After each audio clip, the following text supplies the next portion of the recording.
Another issue is, what if the 4/5 vote is not taken here at the council?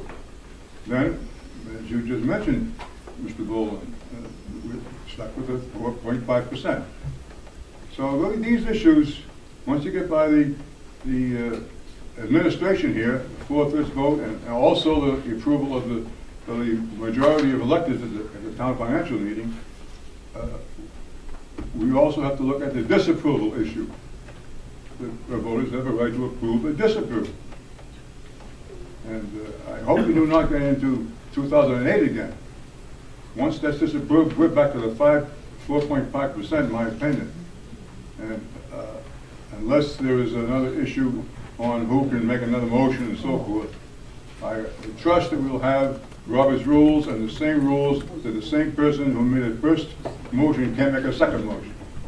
And I'd like that to be considered by the board, by the council. Thank you very much. Mr. President. Yes.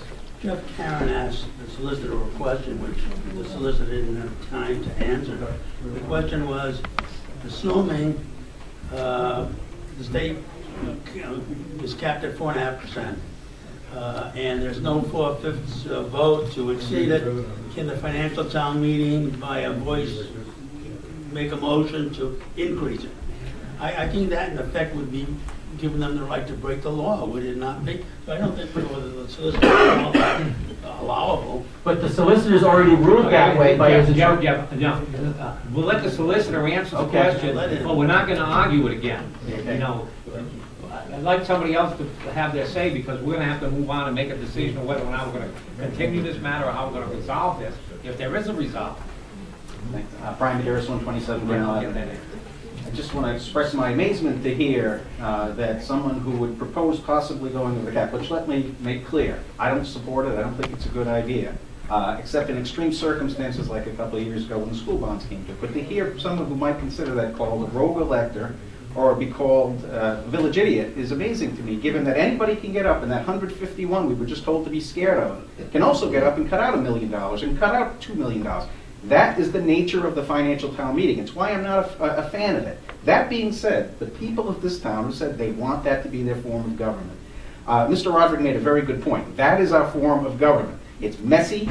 We have all kinds of rules everywhere. We've got state laws. We've got the charter. We've got all kinds of things going on here. That's why I had concerns about it and still have concerns about it. What I would suggest to the council is this. It seems to me that we're being guided here by state law and trying to interpret a state law, and by the charter. Neither of those can be changed by the town council. The town council cannot unilaterally decide to change the charter, nor can they or interpret the charter, nor can they do that with state law. So this is sort of irrelevant whether you make a policy or not, in my opinion, because you don't have the authority to do either. Sadly, I think Mr. Boland made the point that this may end up in court. If somebody decides they're going to do this, and I hope they don't, but if somebody decides they're going to go to the meeting and propose something that ends up taking us over the cap, I think we're going to end up in court, because it hasn't been clearly defined by the state legislature, where you've got the word and or and all these thrown in here. I think you have to go back to the spirit of it, as Councilwoman Durfee said, is that if you look at the spirit of it, the interpretation has to go back to what was intended in the law when there's some ambiguity. The ambiguity here is there, and the people who intended it said, when you have a financial town meeting, they're not the governing body. The town council is the governing body. They are the appropriating body. The town council has zero authority to appropriate. That's the financial town meeting. And I would be very hesitant to get up and try to set a policy that is going to take that right away from the people at that meeting. Whether I think they should have it or not, that's the system we have, and I think they have that right to decide if they want to cut $1 million, they want to add $1 million. I think they have that right.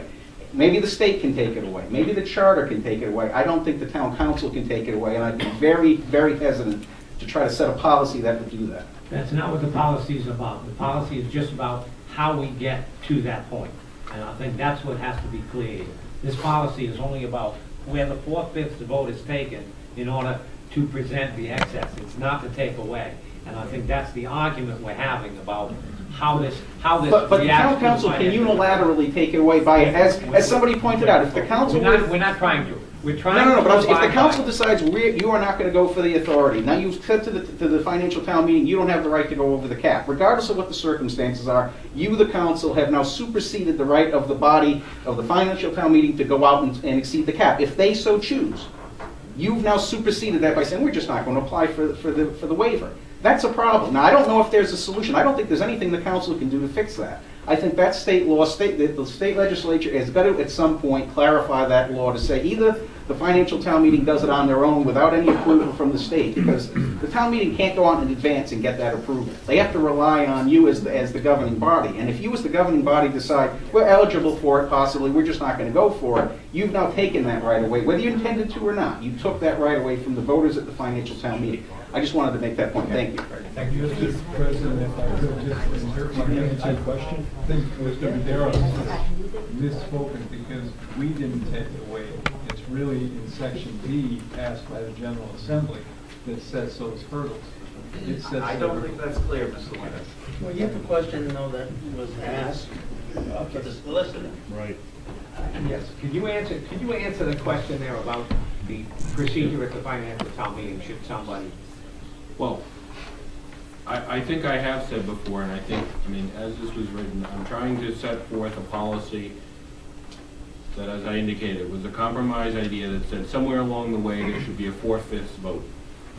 But that, in fact, is why I wrote number 3 the way it was originally written, is because I do believe the voters of the town have the right to tax themselves above or below the cap and cut it. They are the ultimate authority. Now, it would obviously be a question, if there wasn't the approval under subsection D, and then there was an increase in the cap, that would have to be something decided by a court, whether they in fact had that authority or not. Even if it's something that would be possibly, I thought maybe the question could be ruled out of order, but there's 2 issues there. One is obviously a decision of the moderator to rule something out of order can be appealed. And the second question is the fact that, as you stated, Mr. Boland, how does that work when it's not a one item up or down? It's not effectively a restriction of it. So, I guess the answer is, yeah, without any sort of policy, without any sort of other interpretation of the contrary, I would say that the ultimate authority is still with the financial town meeting. And that would be a majority of the financial town meeting based on our charter. Mr. President, I just wanted to make one response to the comments by Mr. Maderas to clarify one point. I'm not trying to rewrite the statute. That I don't think was our purpose. We're not trying to work out a compromise that we get a majority of this town council. Our purpose, I thought we went over this carefully, people are entitled to know how the system works. And I think what we're trying to do here is clarify what the process is so that the average citizen knows what's happening and knows what the next step is. But that process, I agree, has to be in compliance with whatever the statute is. But I would like somebody on the street in Tiverton, if I would ask him, and somebody who follows the news and attends the financial town meetings, what's the process? That without any difficulty he could say, well, this is step 1, this is step 2, this is step 3. And I may be on the losing side of a vote at some point, but at least I understood what the process is. I think it's unfair to the taxpayers to go into a financial town meeting and we still don't even understand the basic process, and we couldn't begin to explain what our policy or our process is to the average voter. There's something wrong with a system like that. That's what we're trying to address here. Wasn't that the purpose for this? Yes, that's what we're trying to address. Laura Epkinek Road, I would agree with Mr. Lambert on that. And I would say, just in addition, there are any number of additional process items about the financial town meeting that nobody knows the answers to, which were documented how many years ago with the panel that Mr. Leonard and Barbara Beck and I put together. Those questions have not been answered yet. It's the nature of the beast. This is a group of voters who can decide to do whatever they want to do.